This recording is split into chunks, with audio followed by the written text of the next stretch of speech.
PM Modi के दोस्त Donald Trump जब से दोबारा अमेरिका के राष्ट्रपति बने हैं, तब से वो भारत को झटके पर झटके दे रहे हैं और अब कहा जा रहा है कि अमेरिका ने भारत को एक और झटका देने की तैयारी कर ली है।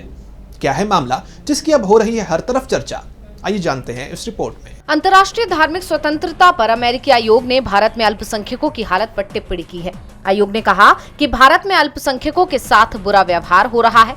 अमेरिकी आयोग की रिपोर्ट में ये भी कहा गया है कि साल 2024 में भारत में धार्मिक स्वतंत्रता की स्थिति और खराब होती गई, क्योंकि धार्मिक अल्पसंख्यकों के खिलाफ हमले और भेदभाव बढ़ता रहेगा।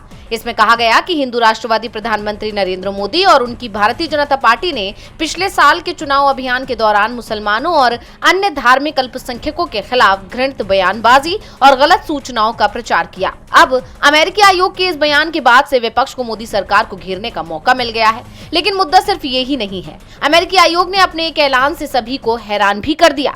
दरअसल आयोग ने भारत की जासूसी agency research and analysis wing यानी रॉ के खिलाफ प्रतिबंध लगाने की सिफारिश की है। इसके लिए उसने सिख अलगाववादियों की कथित जान लेने में भारतीय एजेंसी की संलिप्तता के बेबुनियाद आरोपों को आधार बनाया है। आयोग ने भारत को विशेष चिंता वाला देश घोषित करने की सिफारिश भी की। रिपोर्ट में कहा गया कि चीन से निपटने की खातिर अमेरिका ने भारत से घनिष्ठ संबंधों को बनाने की कोशिश की।